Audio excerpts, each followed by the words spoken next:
be here. Good evening, ladies and gentlemen.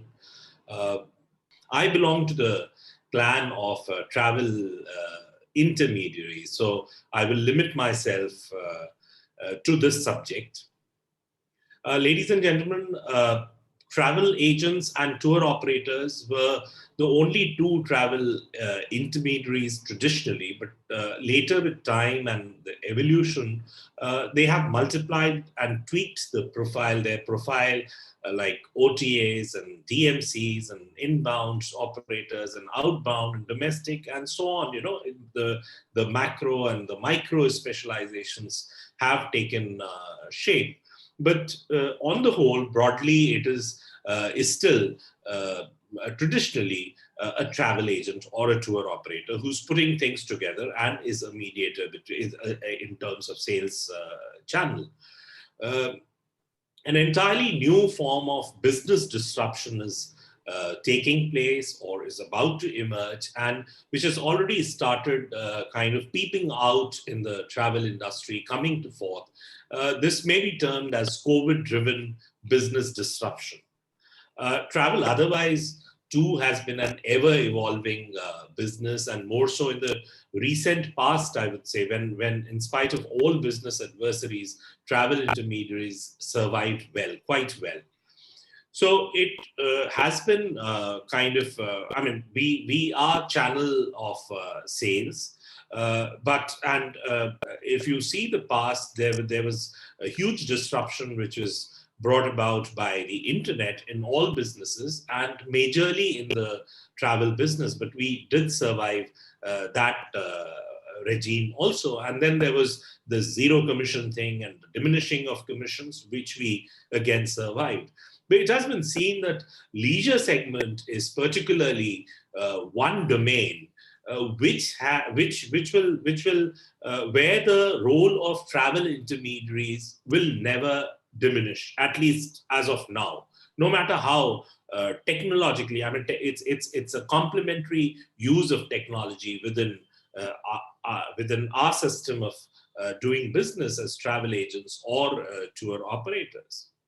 But there's a huge, massive pool, like Professor Balachandran was also talking about. There's a massive pool of travelers now in this leisure segment, and which is continuously growing. And so are the travel intermediaries becoming more important in this kind of a sector who are technically qualified and who are experienced to meet the requirements of time, interest, and budget of the travelers. And the bigger role comes in terms of travel counseling and travel advisory that make the travel intermediaries relevant and important, more so today in the post-COVID world. Knowledge of the destination, the product know-how, the product knowledge, the services, these services are still sort of indispensable, which are delivered through a travel intermediary, which is a travel agent or a tour operator, in whatever form you may see that. And a very, very important part or an important aspect of the entire trade chain. With COVID, of course, there is a COVID disruption. No doubt the industry is impacted hugely. But on the other front, I am also seeing the growing importance of travel intermediaries. The leisure market is huge. It's hugely open. And we, mind you, are only realizing now that what kind of leisure market, what the potential of leisure market when things were stopped.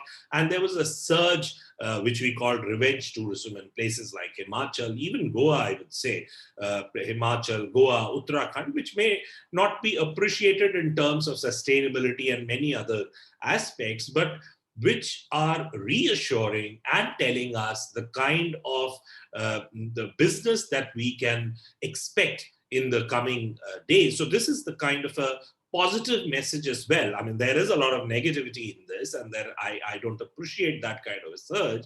But coming into our shoes, you can see that what kind of the kind of surge that is awaited in this industry. And then there is now a problem of plenty also, because there's a lot of the knowledge that has people have gained. Yet another reason I see is quite interesting, and I was thinking, I call this term as travelables, travelable age rather, travelable age. This is an age when people travel the most, and this differs from country to country, market to market, and there would be people who are 35 to 45 or 35 to 50. Then there is a market where there are 18 to 25s who travel. But this market is again growing because there was a kind of a stoppage for about 2 years. If you allow me to say, it's almost 2 years now, 18 months, and you can add another 4 months when things open up properly. So this segment is now adding. So we have a larger population. There was a population which was not allowed to travel for 2 years, and now there is an addition to that travelable population. So there's an increase which is manifold in terms of the market size, basically, which has grown. So travelers will more and more seek the help of travel intermediaries to create hassle-free, COVID-safe travel itineraries, and more for seeking travel advice now. So we must understand that, in fact, it's visible too that travel businesses are remodeling themselves on the concept of earn more, save more, so that the turnaround is sooner. Some travel businesses are even expanding. It may sound strange, but they are expanding, and travel business, because they have accumulated a lot of losses. They have been under huge losses and looming uncertainties. But it's logical that this expansion, if they are expanding into new markets, they are adding new service verticals. But the prime objective, again, is to expand revenue heads, recover faster, and turn around faster. We all have heard the term of break even, but this now will be an era of re-break even, because we have exhausted our reserves, the capital, you can say. So there are companies that are now without capital. So now they are kind of re-establishing themselves in a business, behaving like a startup. So there must have been a day when I earned my first 100 rupee out of some kind of a travel. So I will see it in that manner. I will again try to earn that first 100 rupee out of the travel when things become easier, or when travel opens up fully. Now, one of the most prominent areas in sight is that which was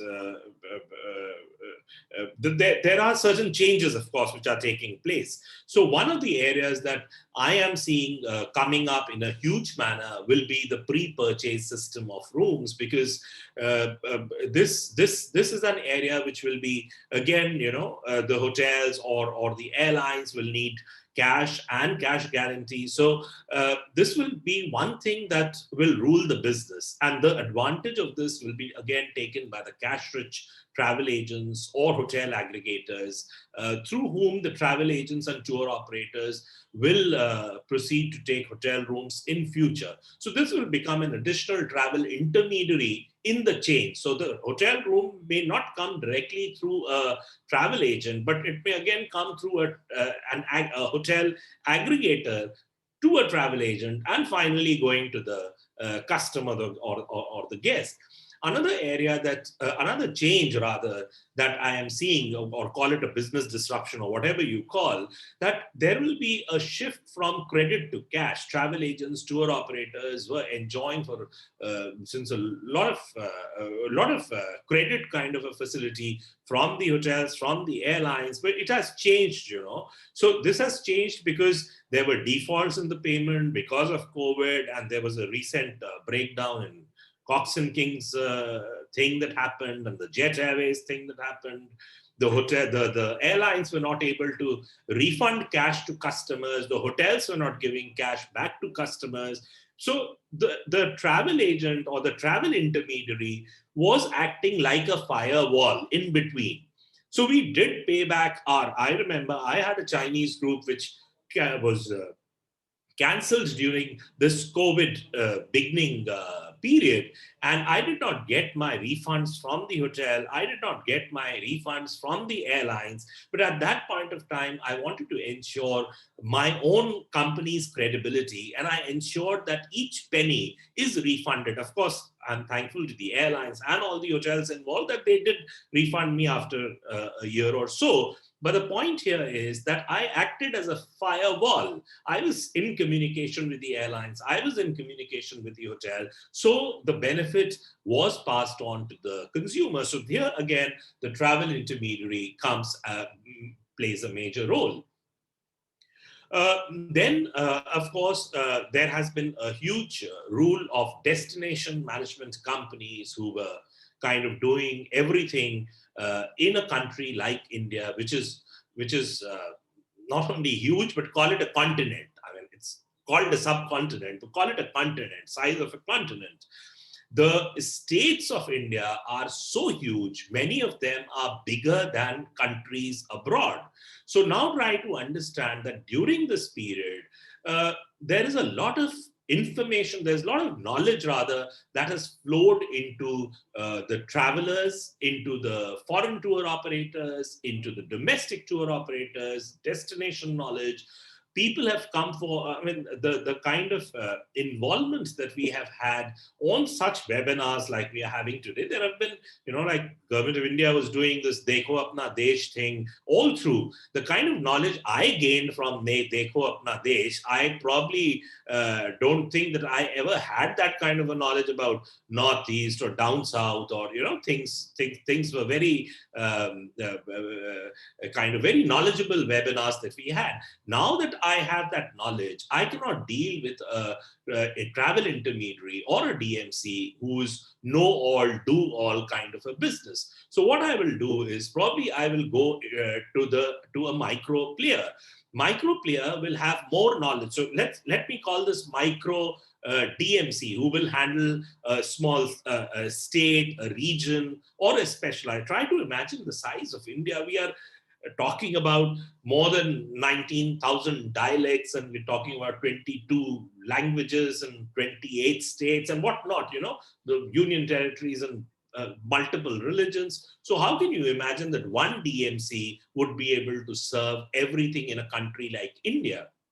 So, and plus, there's a lot of employment loss as well at the travel intermediaries, tour operators, travel agents. People have returned to their own homes, to their own region. A person working in Bombay must have returned to maybe Pune or Nashik. So when he has returned to his hometown, he is trying to establish himself there as a regional player. And he already has that database, plus he's already in touch with people, and the foreign agents, the foreign tour operators, the client base is much more sensible, much more strong, much more knowledgeable than it ever was. So they are again coming up as a specialized, serving in a specific smaller areas, more focused on their regional knowledge. They can provide immediate, seamless information, and due to their size, and can offer very personalized services to their clients, which may not be possible through a traditional large DMC based out of Delhi or Bombay or Calcutta or any kind of a metro city who was serving entire India. Now, another important thing for the students, of course, and for institutions like IITTM and your water sports and other such travel institutions, universities, in terms of employment, the major takeaway from COVID, in my opinion, is that now that the travel intermediaries, we have this fear that the travel intermediaries will be slimming their staff strength, and the increased reliance will be on automation. A lot of staff outsourcing might take place. It is bound to happen in the travel industry, and we have learned how to, deal with this kind of situation, which was thrown at us for the very first time, at least for our generation. Now, after all, travel and tour business are highly seasonal. We need to understand it's almost just a 5 months, in a year that we work, and the companies have to maintain their huge staff for the entire year. Barring a few key positions, companies may now hire work force based on through or rather outsource the hiring through another HR outsourcing companies, and then lay them off easily, and they might be working in some other sector or other company, from inbound to domestic and domestic to something else. So this might also happen. Multitasking of staff is another thing we have learned during the COVID time. So it will no more be restricted that a person who's making itineraries, he'll just do itineraries, and a lady who's doing just the costing will do just the costing, or making vouchers or answering. So it will be a 360-degree kind of a staff that we will be looking for. Now, this trend may sound worrisome because you might think that this will reduce the number of opportunities, the number of employment opportunities. But then, on the other hand, we need to see that there is always now what I have spoken about is multiplication of business as well. New travel businesses are taking shape. About a few, of course, I have discussed. I cannot discuss the entire thing, but this is how it's growing manifold. There'll be more opportunities rather than they ever were in the, and the surge, mind you, don't forget the surge in the number of travelers, in the kind of knowledge that they seek now. So it is very important to now be happy that we are about to enter a kind of an era which will have a lot of travel potential, a lot of travel related jobs will come up the moment things start and they have started, I tell you, they have started getting better. List of changes, of course, can go on, and because this is the biggest global travel business disruption which is happening. But all disruptions and changes in the travel business have gelled really very well, and we have accepted all of them in the past as well. Try to imagine, I mean, people of my generation would know that there was a time when we were doing fare calculations through a book called ABC, or when we were reading train timetables. The newer generation doesn't know what train timetables are, or how to refer the train to the train timetables, or how to calculate fares from a book. You can't imagine that these things ever existed. So it is rather, it is bound to happen. But let's now, when there is when something is changing and it's new, it is called disruption. But then when it has gelled well into the system, we call it evolution. So let's now start calling it a COVID-related evolution, which is taking shape in our businesses. So I think that's it from me for now. And thank you for this opportunity.